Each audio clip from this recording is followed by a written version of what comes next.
Dear students, तो अभी इस क्लास में हम लोग सीखेंगे पोजीशन आइसोमेरिज्म। पीआई बोलते हैं उसको। जैसे चेन आइसोमेरिज्म को सीआई, तो वैसे पोजीशन आइसोमेरिज्म को हम लोग बोलेंगे पीआई। अभी ये पोजीशन आइसोमेरिज्म यानी किसका डिफरेंस होगा? पोजीशन का। जैसे चेन आइसोमेरिज्म तो किसका डिफरेंस होगा? चेन का। तो वैसे ही पोजीशन आइसोमेरिज्म है, किसका डिफरेंस होगा? पोजीशन का। किसके पोजीशन का? साइड चेन का पोजीशन डिफरेंस हो सकता है, डबल बॉन्ड का हो सकता है, ट्रिपल बॉन्ड का हो सकता है, फंक्शनल ग्रुप का हो सकता है। फिर से बता रहा, डिफरेंस किसका होगा? पोजीशन का। किसके पोजीशन में? डबल बॉन्ड का पोजीशन डिफरेंस हो सकता है, साइड चेन का पोजीशन डिफरेंस हो सकता है, ट्रिपल बॉन्ड का हो सकता है, फंक्शनल ग्रुप का हो सकता है। अगर इनके पोजीशन में कहीं पे डिफरेंस दिखता है तो उसको कहा जाता है पोजीशन आइसोमेरिज्म।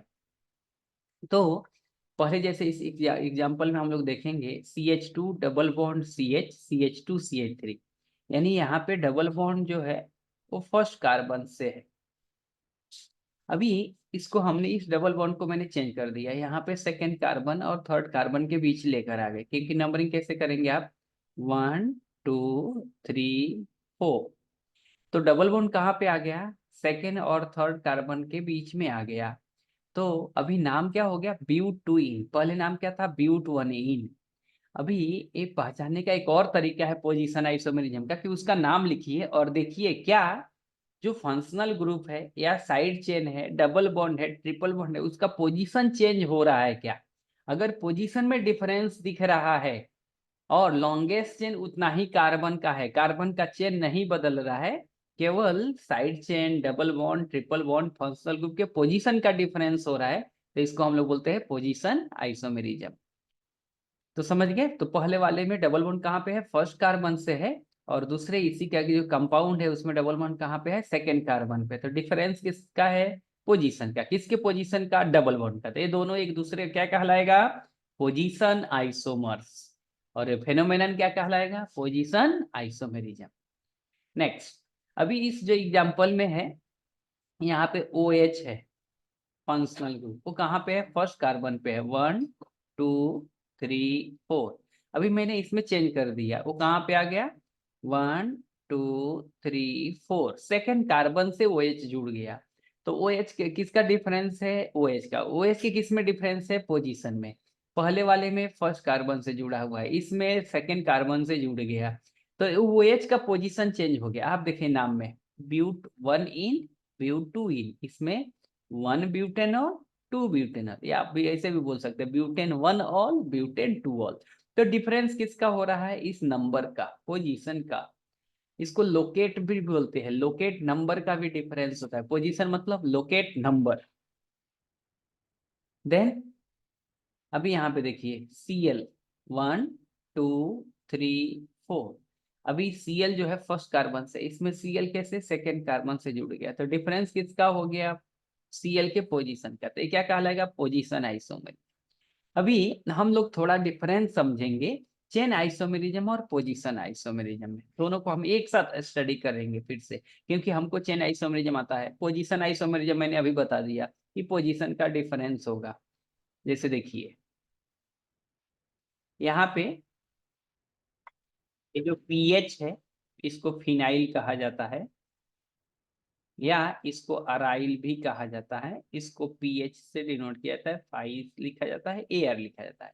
अभी नंबरिंग करेंगे तो 1 2 3 4। कोई बोलेगा कि सर ये जो बेंजीन है उसमें तो 6 कार्बन है, तो आपने लॉन्गेस्ट चेन 4 कार्बन का कैसे ले लिया?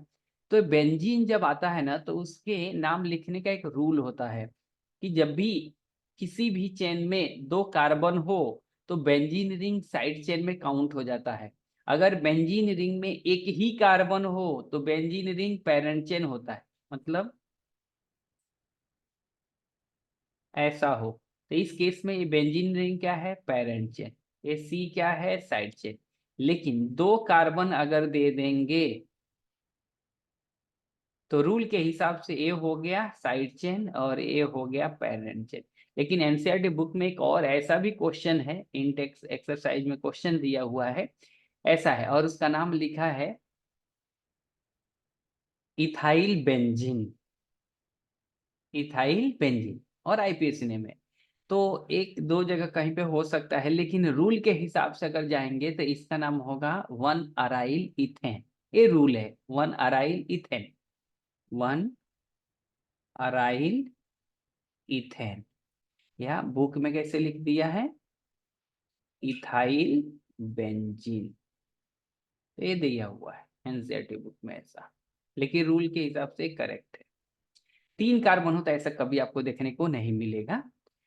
चलिए, तो अभी यहाँ पे क्या है, 1 पे साइड चेन है। अगर मैं इसको चेंज कर दूं, ऐसा लिख दूं, अब क्या हो गया, पोजीशन का डिफरेंस हो गया 1 2 3 4, किसके पोजीशन का, ये बेंजीन रिंग का। और बेंजीन रिंग है क्या यहाँ पे, साइड चेन। तो साइड चेन के पोजीशन का डिफरेंस दिख रहा है, तो क्या कहेंगे इसको, चेन आइसोमेरिज्म। अभी हम आगे चल रहे हैं, example of chain isomerism and position isomerism. तो अभी आप देखिए ध्यान से, ये जो एग्जाम्पल है वो किसका है, चेन आइसोमेरिज्म का है। पहले वाले किस ग्रुप में कितने, 4 कार्बन है। दूसरे वाले कंपाउंड में इसमें 3 कार्बन का चेन दिख रहा है, तो ये क्या कहलाएगा, चेन आइसोमेरिज्म। अभी इसमें पोजीशन आइसोमेरिज्म नहीं होगा, क्यों, क्योंकि आप साइड चेन के पोजीशन कैसे चेंज करेंगे, जैसे ए वाला है, अभी आप चेंज करके बताइए कहीं पे भी, ये बोले कोई नहीं है, CH3 को ऊपर लिख दो, ऐसा करो। अरे तो पोजीशन का थोड़ा डिफरेंस है, 1 2 3, अभी भी तो सेकेंड कार्बन से ही जुड़ा है ना। चल, तो हम 5 कार्बन लेते हैं, तब ये 5 कार्बन में भी संभव नहीं होता है पोजीशन आइसोमेरिज्म का। कैसे, अभी यहाँ पे 5 कार्बन है, लॉन्गेस्ट चेन, दूसरे वाले में 4 कार्बन का लॉन्गेस्ट चेन है, कार्बन का चेन बदलता हुआ दिख रहा है, इसमें 3 कार्बन का डिफरेंस है, तो ये भी क्या है, चेन आइसोमेरिज्म।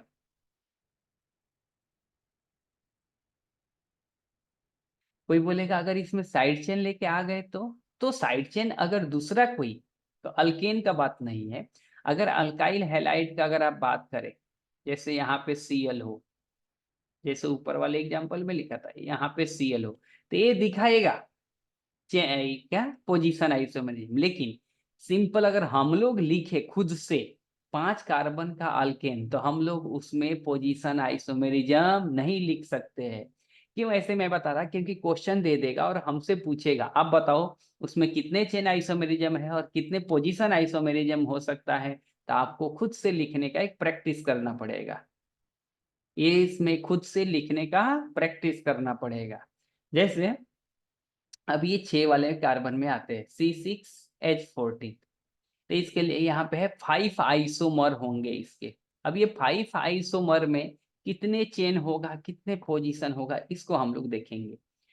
जैसे ये पहला लॉन्गेस्ट चेन हो गया, दूसरे में एक साइड चेन आ गया, यहाँ पे CH3, 1 2 3 4 5।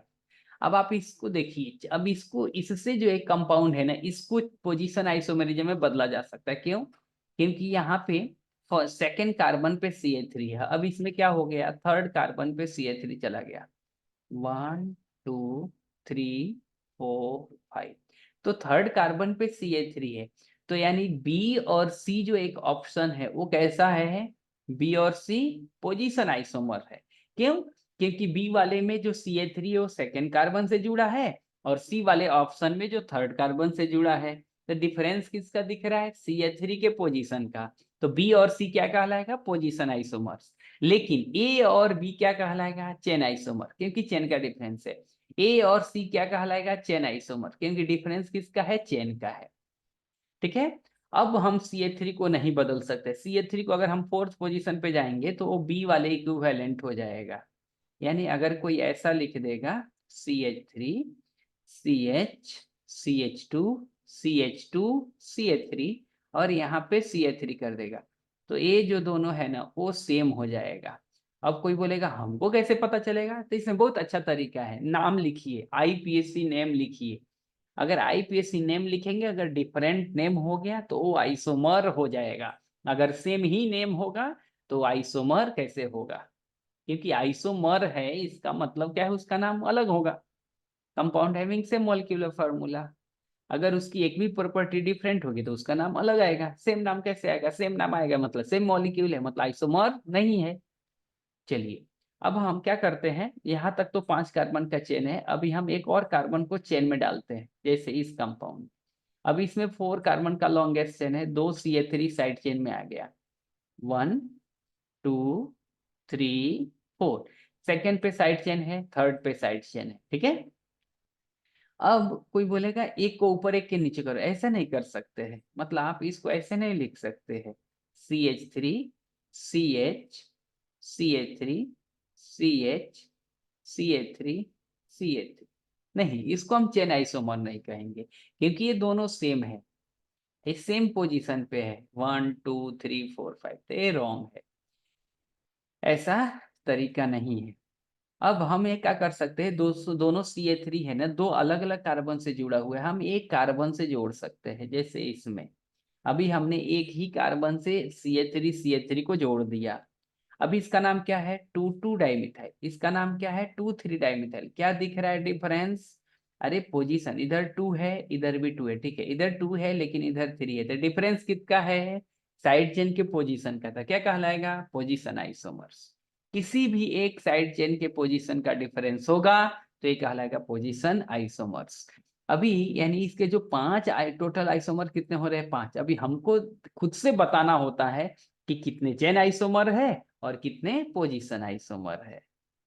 तो ए और बी चेन है, ए और सी चेन है, ए और ई चेन है, अरे ए बी चेन है, बी डी चेन है, ए सी चेन है, सी डी चेन है एक दूसरे का। ए बी कितने का डिफरेंस है? लॉन्गेस्ट चेन का। बी डी, बी और डी में डिफरेंस किसका है? बी और डी में कार्बन के चेन का।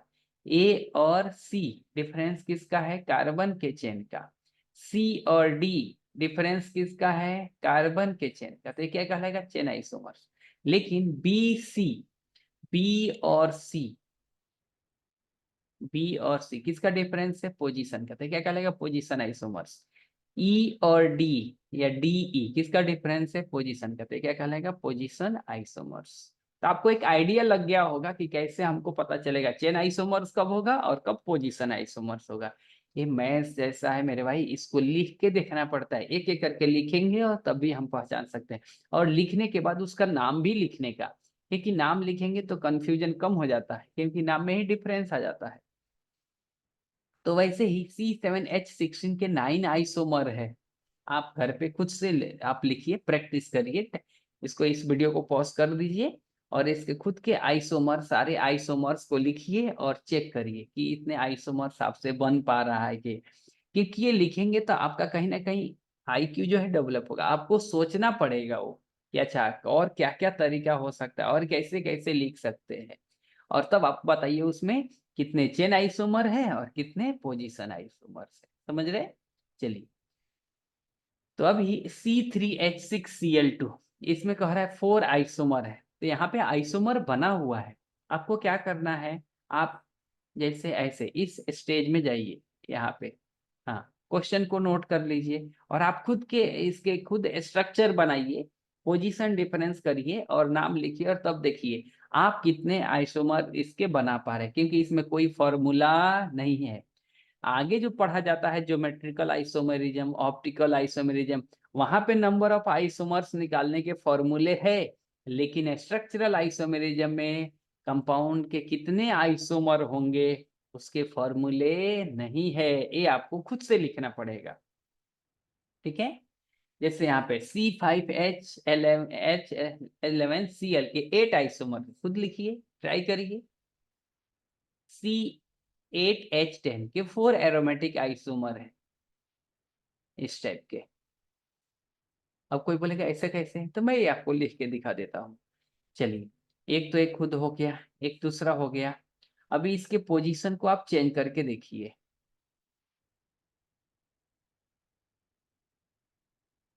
एक CH3 यहाँ पे है, दूसरा ऑर्थो पे है, उसको मेटा पे कर डालिए।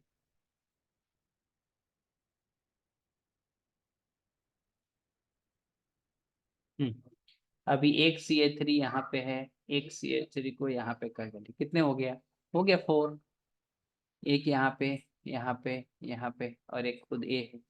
अब कोई बोलेगा इसमें कौन से पोजीशन आइसोमर है, तो अगर नेमिंग किया जाए ए पी सी, ये सब क्या है, पोजीशन आइसोमर है। ए को फिक्स करके दूसरे का पोजीशन चेंज हो रहा है। और अगर इसको बोलेंगे तो डी, तो डी और ए क्या है, चेन आइसोमर। डी और बी क्या है, चेन आइसोमर। डी और सी क्या है, चेन आइसोमर। तो ये चेन आइसोमर है। चेन आइसोमर में चेन का डिफरेंस होता है। तो इसमें चेन आइसोमर्स कितना है, एक ही है। इधर डी ए कहिए, डी बी कहिए, डी सी कहिए, क्योंकि एक ही है। पोजीशन आइसोमर कितने हैं, तीन, थ्री, तो टोटल कितने हो गया, फोर। वैसे ही C6H4X2 के तीन एरोमेटिक आइसोमर है। अगर ये आप बोलेंगे तो मैं फिर से लिख के दिखा देता हूं। ऐसा हो गया। अभी X2 है तो यहाँ पे X रखिए, और फिर से इसके पोजीशन चेंज करिए। इसमें पोजीशन आइसोमर ही होते हैं। ऐसा हो गया।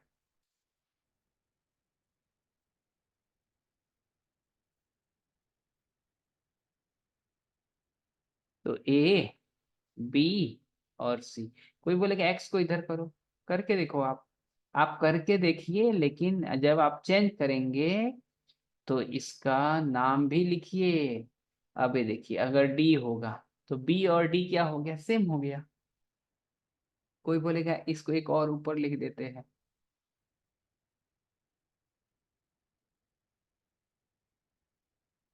ई है, तो ए और ई सेम हो गया। यहाँ पे बी इक्वल टू डी है और ए इक्वल टू ई है, तो दोनों सेम ही। तो क्या हो गया, चेन आइसोमर्स। वैसे आपके लिए यहाँ पे होमवर्क है इन क्वेश्चन, और जो ऊपर था आप खुद से लिखिए और देखिए कितने आइसोमर हो सकते हैं। आंसर तो लिखा है, आप ट्राई करिए, ठीक है। वैसे ही यहाँ पे कुछ नोट्स है, जैसे C4H10 के कितने, दो आइसोमर होंगे। C5H12 के थ्री आइसोमर होंगे। अभी इसमें टोटल आता है। C6H14 के 5 आइसोमर होंगे। C7H16 के 9 आइसोमर होंगे। C8H18 के 18, C10H22 के 75 आइसोमर होंगे। कोई बोलेगा बाप रे ऐसा तो नहीं लिख सकते। हाँ, अब ये जो क्वेश्चन है इस टाइप के, ये क्वेश्चन पूछा जाता है इस टाइप के, जिसमें आप थोड़ा समय देकर लिख सकते हैं। अब इस टाइप के क्वेश्चन थोड़े ही एग्जाम में पूछा जाएगा, 70 आइसोमर्स। थोड़े हम एक ही क्वेश्चन करने बैठे हैं। ऐसे क्वेश्चन आ जाएगा तो हम एक ही क्वेश्चन करते बैठेंगे। तो ये हो गया आपका पोजीशन आइसोमर्स। तो आप क्या करेंगे, चेन आइसोमर, पोजीशन आइसोमर समझ लीजिए। अगले क्लास में हम आपको क्वेश्चन देंगे, चेन आइसोमेरिज्म, पोजीशन आइसोमेरिज्म आगे पढ़ा देंगे, फंक्शनल आइसोमेरिज्म। तो फिर से आपको क्वेश्चन देंगे, आप सोल्व करके आएंगे, और वो जो क्वेश्चन होगा वो अगले क्लास में हम खुद डिस्कस करेंगे इस वीडियो लेक्चर के अंदर। Okay, thank you.